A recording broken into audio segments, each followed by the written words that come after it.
If I could have everybody's attention, welcome everybody to our March school board meeting. We'll call the meeting to order, and first I'll ask everybody to stand for the pledge.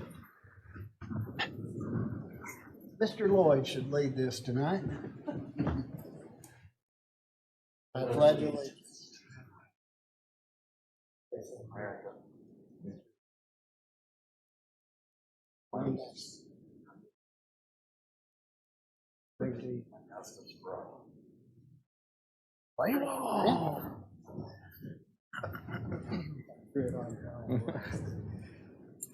All right, celebrations. Are we going to pass through that and come back? No, we have a Panther Prowl video that we will start with. Okay.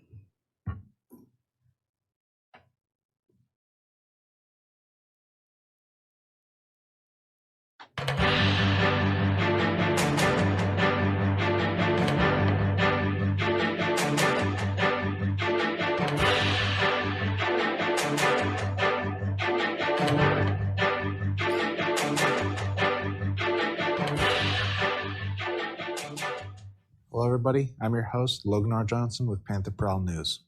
The first thing to discuss is the Siloam Springs Public School Foundation's charitable help with supplemental support from our district.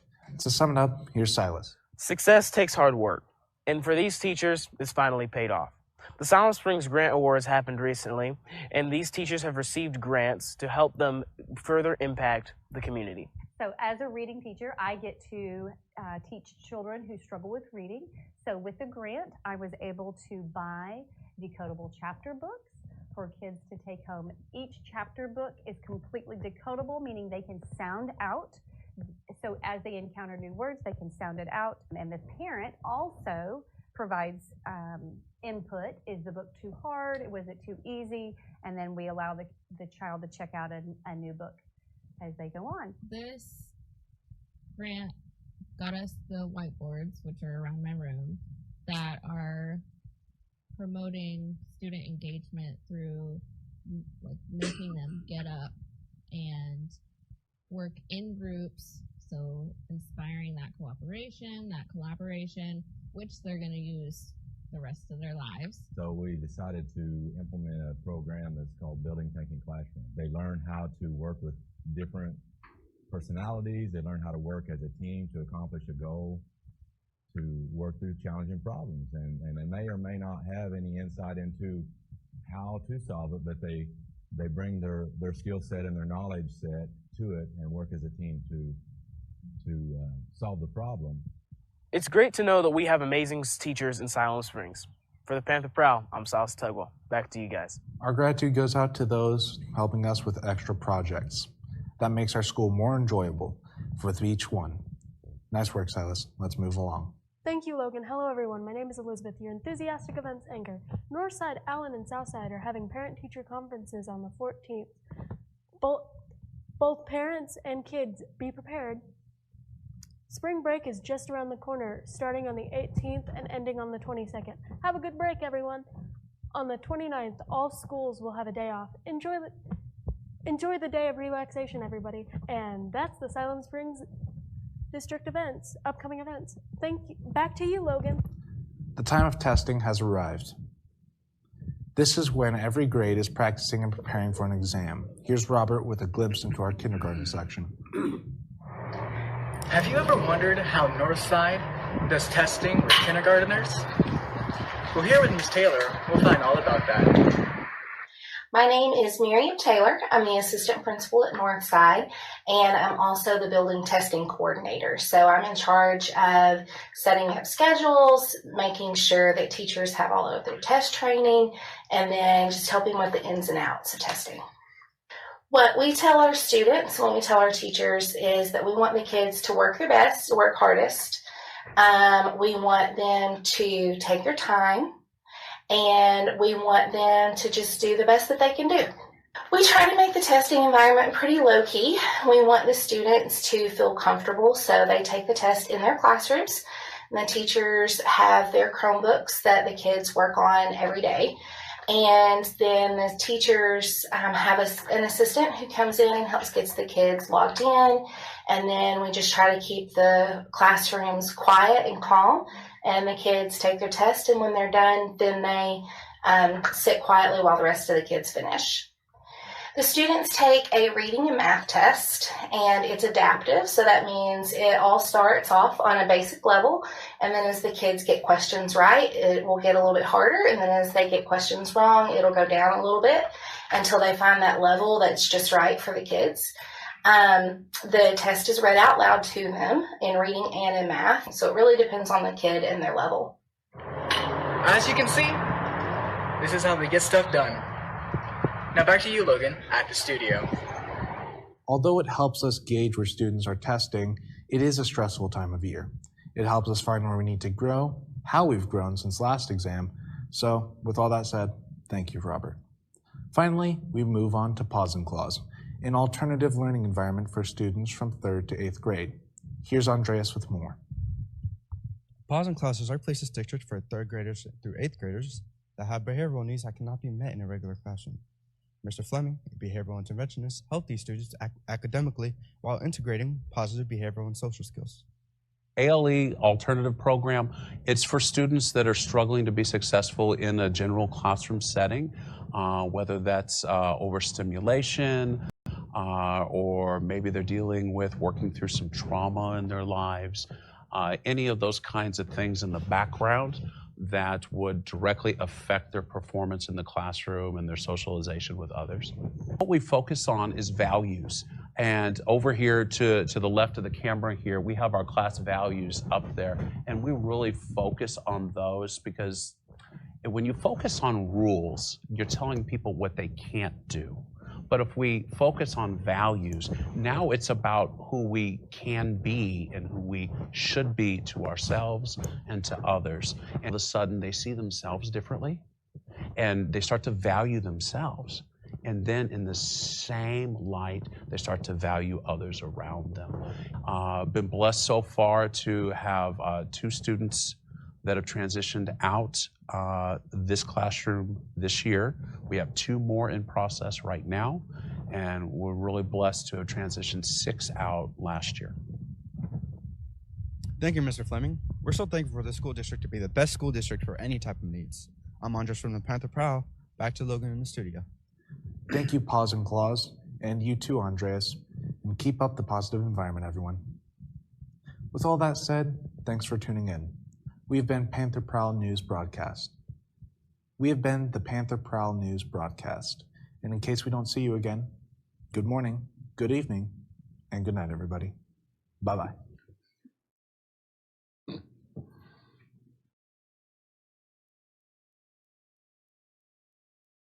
Okay, so we have one more celebration. And I'm going to turn the floor over to Dr. Karen Miller, principal from the high school, to introduce our next celebration. First, I wanted to say thank you to the board for joining us at the high school for lunch today. I thought we had a good time. Hopefully you saw some good things. Tonight, I have the privilege to bring back Elliot Posey. He was here earlier with our National Merit semifinalists winners. And tonight, Elliot, come on up. Elliot's here with his family. Elliot is now a finalist for the National Merit Scholarship Program. So congratulations, first of all. And I'm just going to read what's on the certificate. This is awarded to Elliot Posey, who has advanced to finalist standing in the National Merit Scholarship Program for 2024. He has demonstrated distinguished performance, high potential for future academic accomplishment. And the letter I received says there are more than 15,000 finalists in the country, and they will select about 7,000 winners. So he has been in the process of applying, correct? I remember signing that application, so hopefully he's going to be a winner of this. Tell us where you're going to college, do you know? The University of Arkansas. Yeah, he's going to be a hog. Very good. All right, congratulations Yeah. again. Here you go.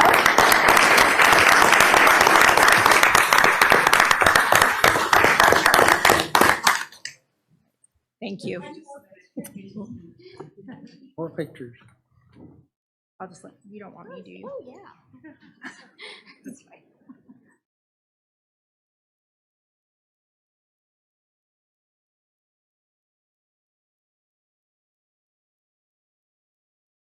Does that conclude our celebration? That concludes celebrations. Well, good luck with your national merit, and let us know how it ends up, please. Yeah. We're looking forward to Hopefully. having you back Yeah. as a winner. When do we find out about this? When?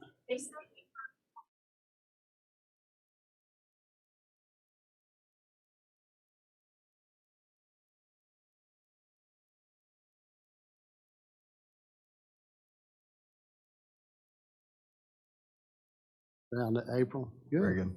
Good luck. Congratulations. Mr. Patrick, comments from patrons tonight? All right. Bambi, let the minutes show that we have an established quorum, please. And then we need to do something else that's not in our agenda, that we need to recognize our outgoing board member, Grant Lloyd. This is his last meeting tonight, and it's been a pleasure serving with you, sir. And how many years? Five plus some? Yeah, there you go. Well, Grant's been a great board member, and he cares about kids, cares about the district, and he's had valuable input. So he will be sorely missed, but we understand, and you can always come back sometime if you would like. So I'd like to give everybody give him a round of applause.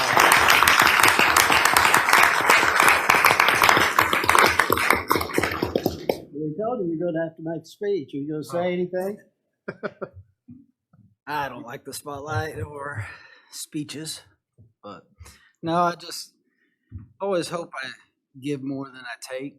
And I know this experience has given a lot to me, you know, meeting everyone, making friends for life and at all levels. And, you know, I gained a lot of respect for the school district, what y'all do, and really proud to be a part of it, and hope I helped out a little bit while I was here. Thank you.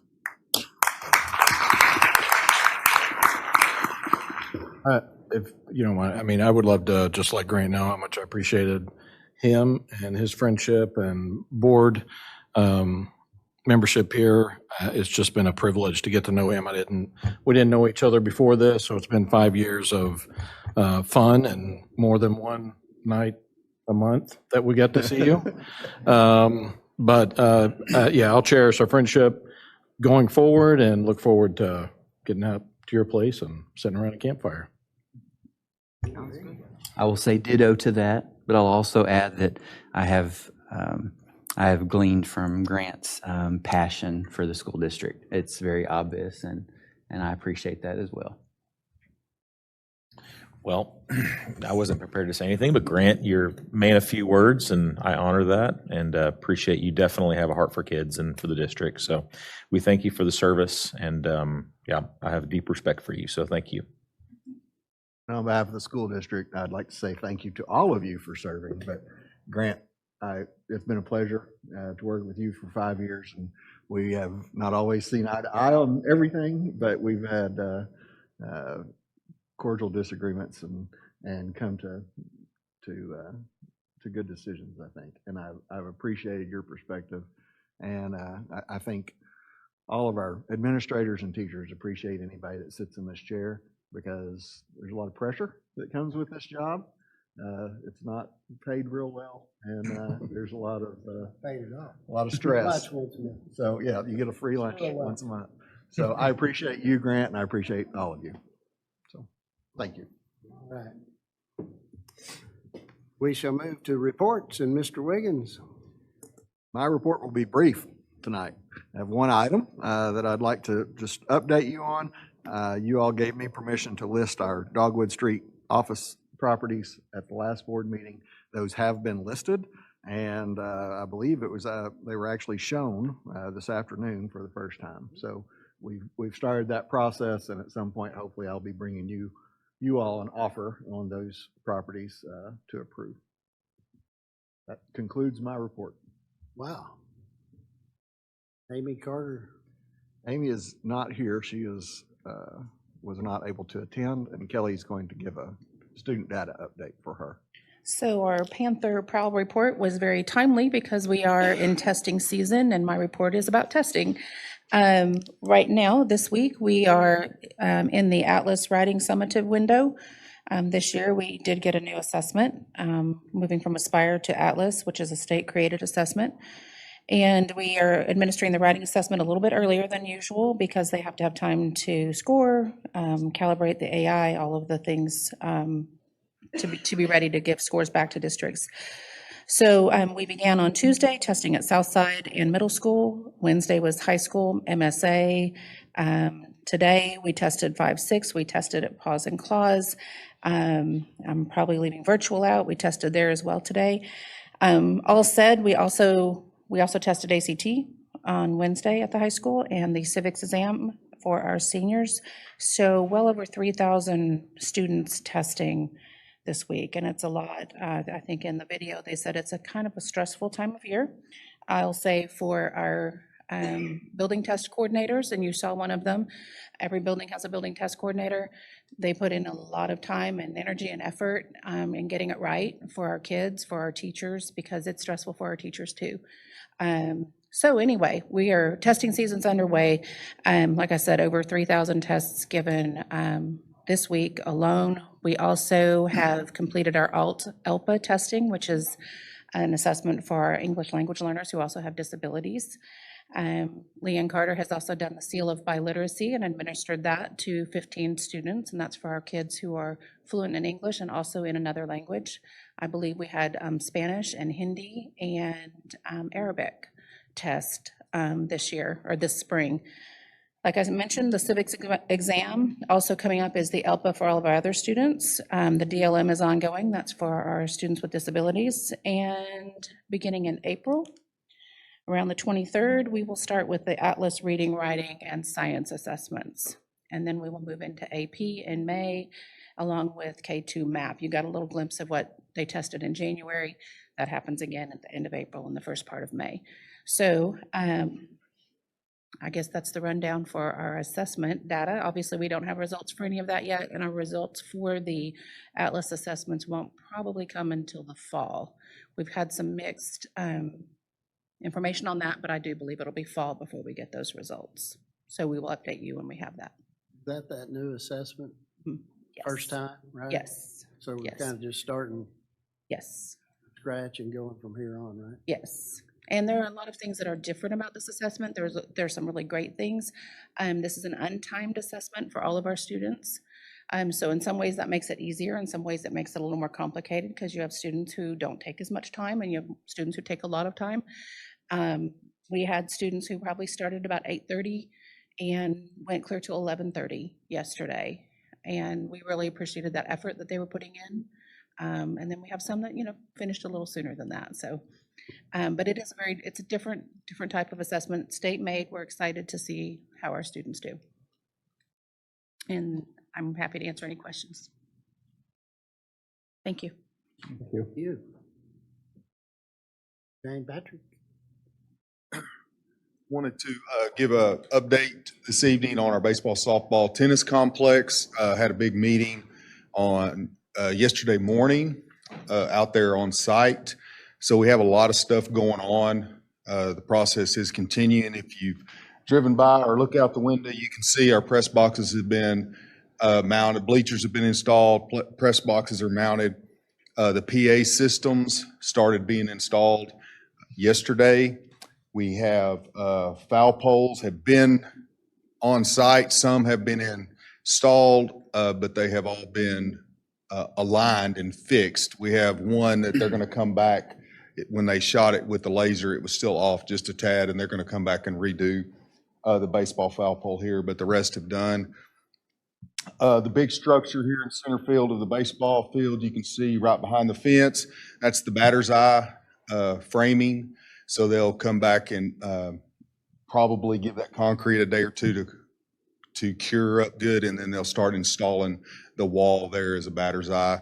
Also, they've put in the post for both scoreboards and got those concreted in this week. They poured some more concrete up around the concession stand, and then they're working out. And I was told that probably this weekend, but no later than Monday, they'll start on the batting cage structure.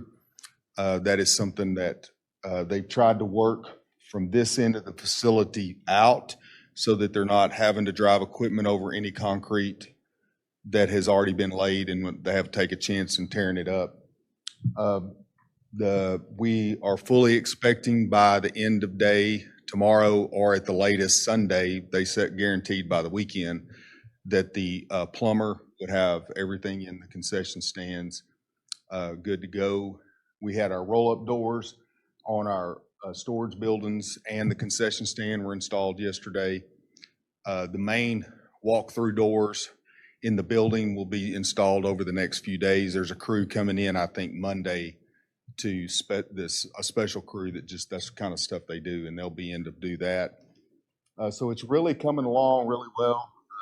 Randall's team, some things that we wanted done that were a little bit extra. So Randall's team has built in the locker rooms racks and shelving for the players to use in there, because that was not part of the original package inside there. And also we wanted that part of the package was not painting. They don't usually paint dugouts or paint the locker room type stuff, and we wanted that painted. So his team has painted the inside of the dugout, so it's done and ready to go.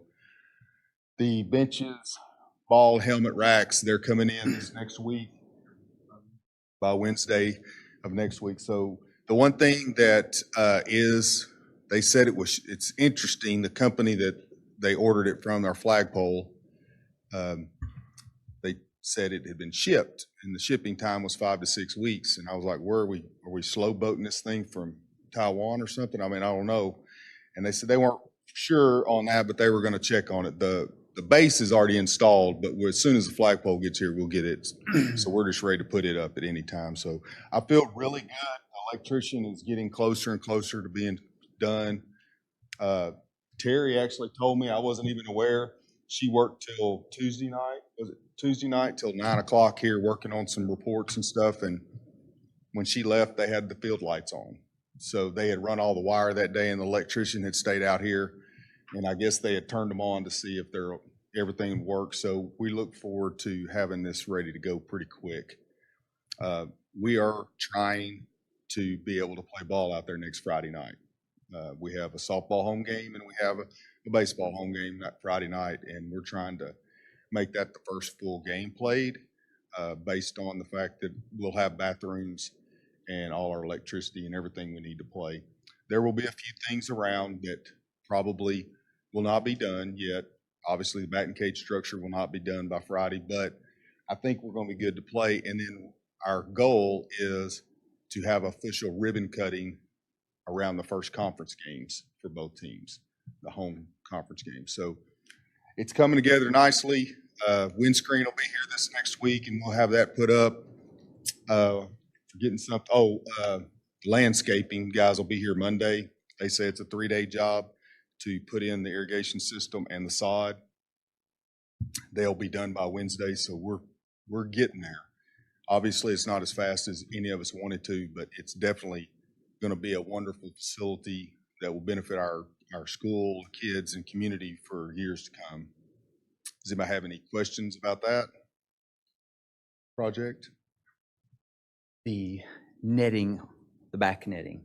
Mm-hmm. So I was approached by ag students that said, Mr. Horton, would you find out if that netting is high enough because some balls are hitting our cars? I'm not so sure if it wasn't, they just didn't want me to say ag department in a school board meeting. Yeah. But anyway, I told them that I would, so. It is standard height. We knew that could be an issue. One of the things, and it's been ordered, we ordered, one of the things I wanted to make sure that we did is we build this really nice new facility, and we didn't bring over old stuff that was not working properly and didn't look well from our old facility. So our turtle shell backstop. So a lot of what's happening right now is batting practice. So it's cut after cut after cut after cut, and they are getting a lot of foul balls that are going over those nets. It will go down quite a bit during the games, but our new turtle shell is on order, and it's supposed to be, as soon as it gets here, they'll be able to roll that thing out, and it will greatly help. But there will be that close section of parking out there will always be something that's possible to get hit by cars. And we probably are going to put up some signage along the parking lot just to let people know that you park in this area, there's a good chance you Like could at get a foul SeaWorld, ball. Yeah. the splash zone or Yes, whatever. yes. Good thought, exactly. because I did tell them, I said, well, I would park in another area then. That's great advice. Yeah. Great advice. Yep. The coach is working on the foul hitting though, right? Yes. Trying to foul off fewer balls, yes. Yeah. And when I pulled up the other day to watch practice, he was actually out there shagging balls in the parking lot while they were. So it is just definitely something they're working on. And I want to brag a little bit on our baseball, softball. I mean, we have good programs throughout, but I don't think there's any secret that our baseball, softball programs have struggled over the years being competitive and with numbers. And we have huge numbers, and we have a lot of excitement about baseball, softball. I mean, I went and watched a softball game last year where we had 9 girls dressed out, and that's the only 9 girls in the program. And I think this year, at one point, they had 30-something signed up, and I think they're in the high 20s that actually are still on the team. So there is a lot of excitement in this facility. I think our coaches have done a good job, but kids want to play in nice stuff. And so when they see the vision and they see what's happening and they see that the board and the district has made the effort to improve where they're practicing and playing all the time, I just think it makes a huge difference. And that increased participation is definitely something we want to see. We want to see as many kids involved in things as we can. So I appreciate the board being willing to go out there and spend the money to do something that's nice for kids. And I think we're going to see the same thing with our tennis when that gets done. I will say our goal for tennis is to have it completely done by May 1st. That was also part of that meeting. And I have still working in conjunction with the city. They are going to try to have their tennis courts turned into pickleball courts sometime in May. So there's going to be this we're going to be switching right about the same time we open it. So we'll have a tennis facility on our campus for the public to use, as well as the city will have a pickleball for the public to use. So, any other questions? Quick update on this building. We are getting closer to closeout documents and finishing things up. The punch lists are coming along. We still have some issues that we're working through. And I will tell you, when the closeout documents come, I'll give you the exact amount, but I feel really confident to let you know that this building is going to come in over $100,000 under budget. And it did take us a little longer than we had hoped to get as we get completely finished. But I think overall, we've got a great facility. We've actually been able to do some things we didn't know we were going to do in the beginning that made it even better and still come in over $100,000. I think we've done a really good job. I want to commend Milestone and Mike Spaeth and Randall and his team and everybody that's worked hard to make that happen. So that's exciting. I think that's exciting news for the district. Yep. Good job. Back on the field real quick. Are the landscapers doing trees and stuff? There are trees. The city is going to require us to put trees. They're sending me a list of the trees to make sure they're the type of trees that we actually want on our property. One of the things I found out, for example, that we were able to get changed is the sod. They were doing a cold weather grass because a lot of the stuff they've done has been in the up north of here, and Bermuda grass just doesn't do very well up there. And I got them to change Bermuda because that's what we use around here in all our facilities. And so we're going to take a look at the trees and make sure we've specified trees that are going to, 1, grow, and 2, not, for the lack of a better term, dirty up our fields with leaves every year. Yep. So, yes, sir. Anything else? All right. Thank you very much. That completes my report. Good report. All right, let's go to action items and consent agenda. Consent agenda has 4 sets of minutes from a regular meeting and a work session and a couple of student hearings, and then some student transfers, a couple, and some classified and hires and resignations. Recommend that you all approve that. Motion to approve. Second. All in favor? Aye. Opposed? February financials. Not a lot to report, although on the second page of your packet that at the top says unrestricted revenue, I want to show you that huge deposit of interest of $239,000 is a lot of what we made on our treasury bills that we invested that $12 million in last year. This is just a portion of it, and all of that is not related to the treasury bills, but the bulk of it is. We recorded some in last year's financials because we had to, but we have completely closed out the treasury bills. It made us quite a bit of funding, and I just wanted to show you guys that. I will have a final document in the next week or so, so maybe next time I'll be able to report back exactly what we did make on those treasury bills. From my estimations, we made about $300,000 in interest in a year. And so that's pretty fantastic. As we go to the next page and you see our little graph, last year at this time, we had collected 67% of projected budget. This year, it's 66%. So we're running neck and neck where we were last year.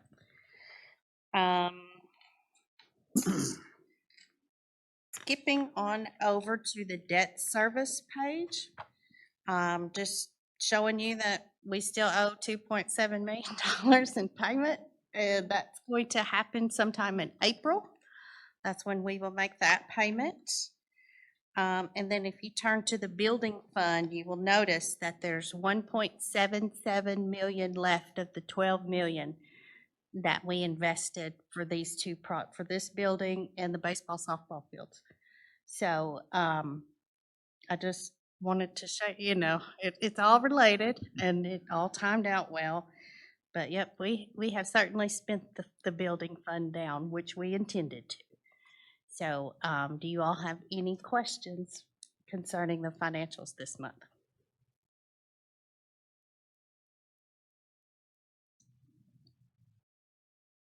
I'd like to give credit to Terry because we had the money that we knew we were going to spend for this building and the project outside, and it was sitting in the bank. And the idea to invest in T-bills over the course of a year with a dwindling amount in there to cover what we needed out there and earn a little interest came from Terry, and I appreciate that. And that's a good bit of revenue that was not anticipated or necessarily expected. Yeah, I'll echo that too. Thank you, Terry. That very wise. It was stressful to think about, but I'm glad we did it. Yeah. Awesome. Motion to approve? Second. All in favor? Aye. Thank you, Terry. The dreaded district calendar. Not this year. Always great to come up here with the word dreaded. So it is that time of year, and we had lots of interesting options this year. So the state put out a memo, and there were basically 4 different options that a school district could choose from. One is a traditional calendar, 178 student days, 2 parent-teacher conference days, and then your PD days. There is the option to convert those days to hours. That was option 2. Some districts have exercised a 4-day week option. That has gained some popularity across the state. I don't know how long that's going to remain an option in the state, but it is currently. And then there's also a 12-month kind of year-round option. We really felt that the 4-day and the year-round, teachers are aware of these options and got kind of excited about some of those options, but some of those take a lot of time, and that would be something we would need to start really in August with our community in order to even consider that big of a change. And of course, they agreed. So really, we came down to looking at traditional calendar and a minutes-based calendar. Last month, you all approved a waiver request from the state. That was approved at the February 21st state board meeting, and that was actually 2 waivers, one to waive and convert to minutes for the remainder of this year, and then also, or to use minutes to make up days for students, and then also conversion for an early start or a permission for an early start for next year. So that gave us a little more leeway on the calendar. So typically when we develop a calendar, we start with what worked this year, and we start there, and nobody ever likes that calendar. And it's funny because that's the one they liked the year before, but they didn't like it, and that's fine. And so then we start tweaking it. And so we ended up with multiple options, both traditional and then on hours as well. Those go to PPC, our Personnel Policies Committees, both licensed and classified. They get feedback from teachers. We share documents. They, call, they ask questions. I get emails, they get emails. And we use that feedback to create new options if need be. So in the end, I don't know, Kelly Sumter, we had, maybe 5 options that PPC decided these are viable options. And all of them ended the semester before Christmas. That was an issue this year for high school. With transfer students, with credits, with college courses, ending mid-January is just not ideal. So anyway, PPC elected to go with what we're calling Minutes C, an early start calendar. So it's hours, we called it minutes, but it's a calendar based on having 1,068 hours, instructional hours, which is the equivalent of 178 days. Now what's unique is we actually put those 1,068 hours into 174 days. So students will come 174 days. Those other 4 days, because teacher contract law says they have to have a 190-day contract, and we have multiple times asked the state, can we convert those days to hours as well? And the answer, no matter how I ask the question, has been no. You might hear differently from other districts who might be doing things differently, but I will tell you, the latest no came from the assistant commissioner. And so that's what we're going with at this time until we learn something else. So those extra student days, those 4 that the students aren't coming, that the teachers will still be here, we put 1 at the end of each semester, and we designated quarter, thank you, and designated that as a PLC curriculum data day, where teachers can work with their teacher teams, they can look at their student data, plan for upcoming units, reflect on what came before.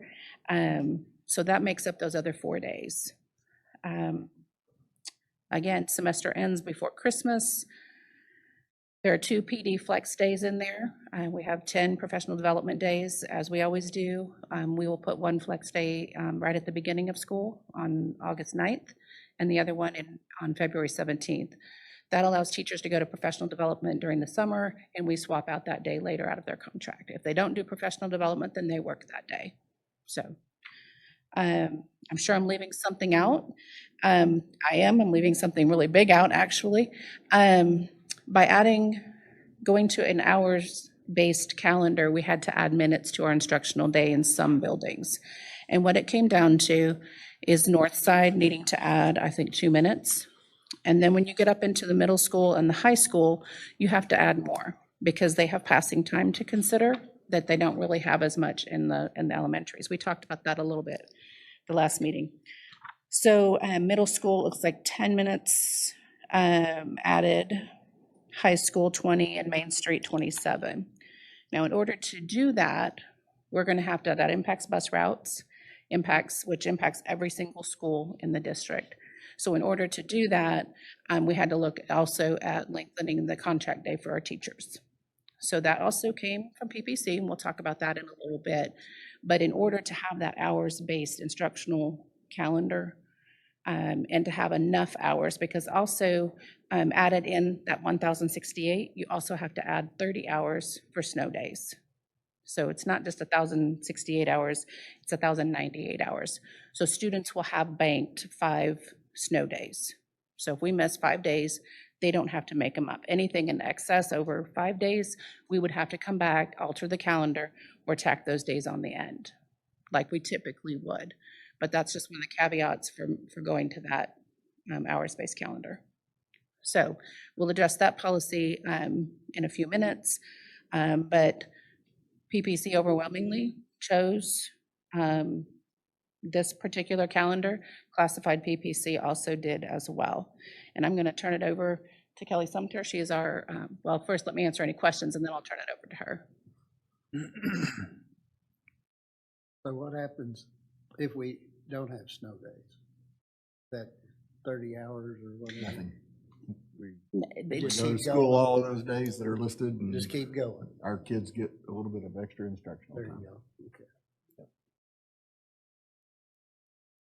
So this means you will not have to come to us to do the waivers. I mean, this is going to solve that. If we have More 5 than or 5. fewer Right. days, then this was, it's built in. Teachers, like I said, their contracts cannot be converted to hours, and that comes under the LEARNS Act, and that 190 days is required in order for us to accept that money to get to 50,000 for our base salary. So our teachers would still have to make up snow days, but our students would not, as long as it's at 5. Anything more than 5, we would probably come back and either ask for additional minutes, ask for an amendment to the calendar.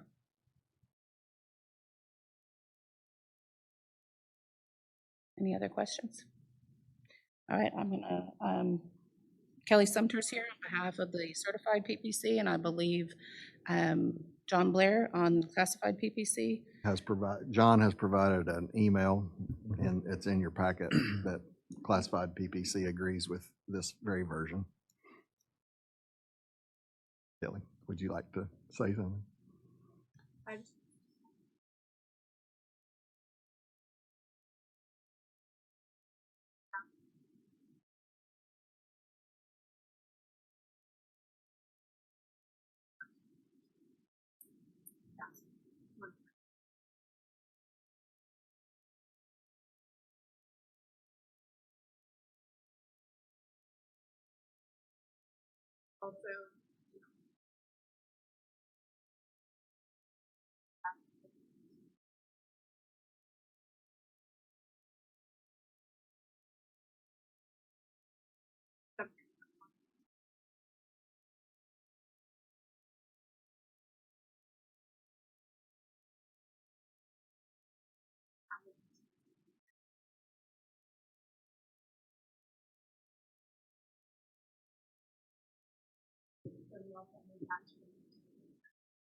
So I will say, if we had asked, and some buildings did, for a wish list from the teachers of what they wanted their calendar to be, what aspects, they would have told us, high school would have told us in before Christmas semester. Give us more time, okay? Don't make the kids make up snow days. What else? Oh, have a week at Thanksgiving, have 3 weekends at Christmas break, and build PD days during the school year. So we've never been able to accomplish all of those things, or it's been a long time since we've been able to accomplish all of those things in one calendar. But the fact that the state agreed to the waiver for an early start date next year, and that they agreed to let us transition to hours instead of days, allowed us to build all of those things into this calendar for the first time. And I actually think it's the first time, because we haven't been doing a week at Thanksgiving for very long. But once we started it, nobody wants to go away from it. Right. Well, I know when I got my packet, it's the first thing I went to. And I just want to say thank you to all that had a hand in it, because I know a lot of concerns were addressed, and to Jody's point, I'm sure it was a lot of work. And so thank you for listening to all the feedback and making the changes and doing the hard work. And I sincerely appreciate it. Looks great. Thank you. Yep. Motion to approve. Second? Get a second. All in favor? Aye. Aye. All right. And thank you, Kelly. I know that's tons and tons and tons of work and calendars and all that, and you do an awesome job with that. Thank you. So the next part of that, having the calendar, is being able to cover the time that we've had to extend the school day. So the PPC, both PPC committees knew about this on the front end, that if this is the direction they wanted to go, that we had to do something based on the fact that we had to have some coverage for supervision issues right there at the end of the day or the beginning of the day, depending on where they worked. And one of the things that was brought up was changing our expected minimum contract day. And the PPC has sent me, or through Kelly, sent us a recommendation to change policy 3.62, which takes our minimum day from 7 hours and 45 minutes and moves it to 8 hours. So instead of the minimum day that somebody could work being 7:45, now it's going to be 8 hours. So that's adding 15 minutes a day. The other side of that was they talked about that was a give. They felt like for teachers, they're given another 15 minutes of their day. The take a little bit, the carrot that makes it feel a little better is the fact that they ask if we could change the other part of that policy that determines the last 60 to 90 minutes of Wednesdays for teachers' meetings, if we could just take the 90 out, 290. So if we could just cap it at 60 minutes. So we're not getting rid of our Wednesday meetings. We're just saying that we will not keep you longer than an hour is what they're asking. And so they had kind of given Kelly a handwritten, made some notes. I typed it up in the format that we always do when we present policy changes to you, and that's in your board packet. And literally the red lines are taking out the 7:45 and adding 8 hours right there, and then taking out 290 minutes where it just says 60 minutes on Wednesdays. So that's the policy that Kelly and the certified PPC ask us. It really affects certified people, not as much with our classified people. We may have a few people we have to adjust some hours on the classified things a little bit one way or another, but I think most of our classified people, or a lot of them, already work an 8-hour day. We have some that don't, but we've worked out a way we can work with that. Anybody have any questions? How often do you think you're going over 60 minutes on those Wednesdays? Is that pretty common? It's pretty regular. You know, I do know this. I do know, and I'm not on the, necessarily on the curriculum side of things, but I do know that our principals work and have over the last several years since I've been here, have tried to make those days meaningful and have established things for our teachers to be able to do and to improve our instruction, improve things for our students. It's not a sit and get information. It's like they try to do a really good job of planning that out. And I know all of our buildings have made a concerted effort to make that happen on our Wednesday meetings. There are times when some of those meetings get done early and they let them go. And but that's always been up to our principals to base on what their staff needed at the time. So I don't know that I can give you an accurate answer but I think most of our principals try to get done what they need to get done on those days that they have them. And the thing you need to remember is there's also a day each month that like our specialty departments get together in that time. So it's not just our principals control that. Then that's where Shauna and her team comes together and has those special education meetings, and the other departments that don't have, GT comes together and ESL is able to come together and have those meetings. So it's a rotation based stuff. To me, it's a fair ask. If principals are, I'm assuming that if principals were concerned about not having enough time, that would have already come up, but. Well, I think they feel like even though those 4 days that we're getting into by going to the minutes side, they're going to get in the year, our data days and PLC days, I think they feel pretty comfortable that they'll make that. If there's anything there, there's stuff there, that's the time that they could make that up. They're going to get so much more work during the school year by having a day just to focus.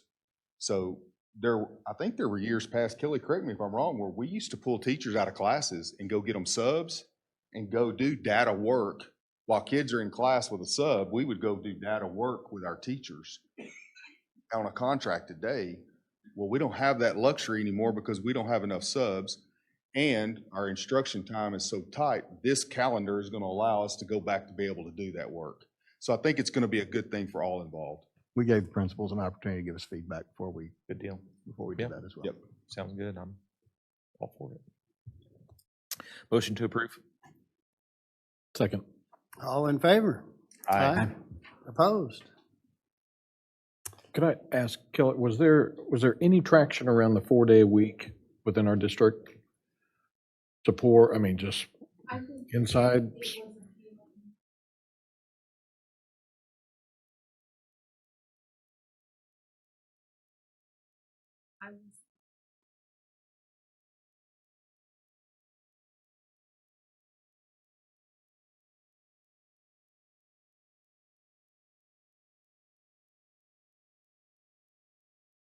Right. But it was still an option, right? It is for next year. Yeah. Past that, I'm not so sure. Okay.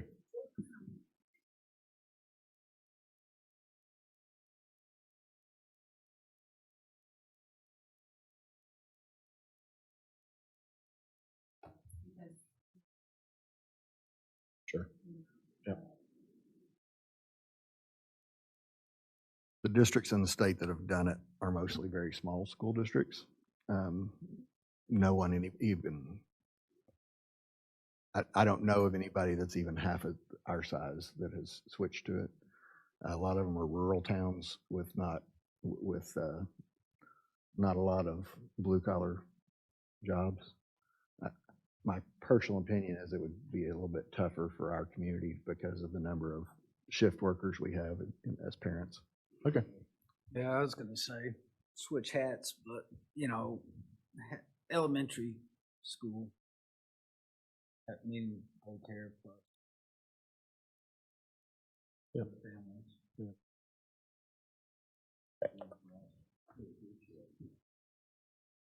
Okay, just checking. Right. I guess we'll excuse ourselves to executive session for the purpose of renewal of contracts and resignations. Call ourselves back into open session, and we have some contract renewals to talk about. Yes, sir. I have a list. You have a list in your packet or in board docs of 34 different administrators around our school district, both certified and classified. We have a great team in our school district, and we have a great group of leaders in our school district. And I am very appreciative to all of our administrators, supervisors, directors, whatever else they may be called in their various positions of leadership. And I would like to recommend that you all hire them for next year, the list as presented. Motion to approve. Second. All in favor? Aye. Aye. Opposed? And a big thank you from the board for the work you all do Yes. and impact kids. It's greatly, greatly appreciated. Thank you. Resignations. Yes, sir. We have 11 certified resignations in your board packet, and many of these are retirements. A couple of them are moving because their spouse has taken a different job in a different city. I would recommend that you approve these 11 certified resignations. Motion to approve. Second. All in favor? Aye. Opposed? Hired? We have one certified hire to present tonight. I recommend that we hire Darwin Silva as high school special education teacher. Motion to approve. Second. All in favor? Aye. Opposed? Sick leave? Did we hear? Okay. We have 2 emergency sick leave requests. The 2 people listed in your packet meet the requirements of our emergency sick leave policy, and I would recommend that you all approve those. Motion to approve. Second. All in favor? Aye. Opposed? All right. Now we go to other items. Yes, sir. FTE Transportation Paraprofessional. We need a little extra help on one of our special needs buses, and there's a letter from Shauna requesting this. Would recommend that you approve that position. Motion to approve. Second. All in favor? Aye. Opposed? We have bus purchase recommendation. I'll Apparently let the- Shane present that. Mr. Patrick's going to take care of that. So if you'll recall, last year, we did not buy any buses that would be paid for out of this year's current year based on the fact that we were able to utilize ESSER money in years past and get multiple buses and kind of get ahead of the game. So we need to get back on our schedule of replacing 2 buses per year.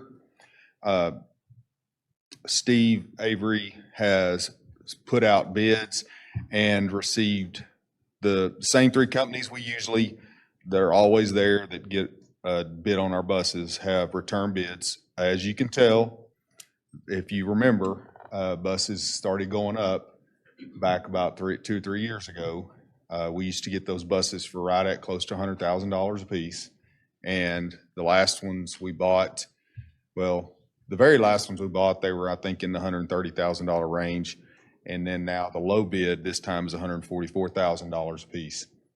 Like I said, like everything else, things continue to go up. And I would recommend that we accept the low bid. We have these buses in our fleet already, and we need to make sure that we continue to stock our fleet on a regular basis, so I don't have to come to you one year and say we need to buy 5 or 10 because so we just need to stay on a routine. So I would recommend that we order these now. This will come out of next year's budget. They will not be here in time for this year. Yeah, motion to approve. Second. All in favor? Aye. Aye. Opposed? Well, when Terry was speaking of the treasury bills, this is what I was thinking about. Well, it's about a break-even deal on buying new buses. So, next is discussion on adding HR position. So this item was added to the agenda because one of our board members had requested it. So I'm going to turn it over to you all. I would like to make a suggestion to make it possible for positions of HR director and communications to be added in the personnel policy. For next year. So we will be working on personnel policies for next year currently, and hopefully presenting it in sometime in April.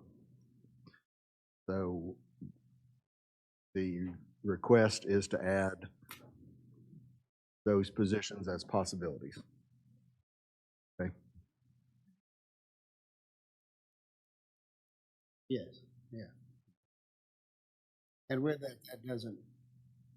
it just puts the position on the salary schedule then, and then how do we come up with the salary? How does that work?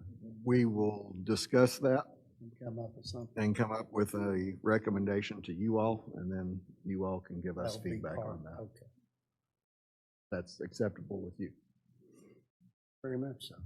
Yeah, or with me. Mhm. Good with all of that? Yep. Okay. That was easy. All right, oh yeah, so out of respect to all of our administrators that are here, we were gonna call an executive session for the purpose of superintendent applicants to visit over some of that and see where we are and all that kind of stuff. And I thought of this today, that this could go from anywhere from 15 minutes to 2.5, 3 hours. And I'd hate for y'all to have to sit here through all that.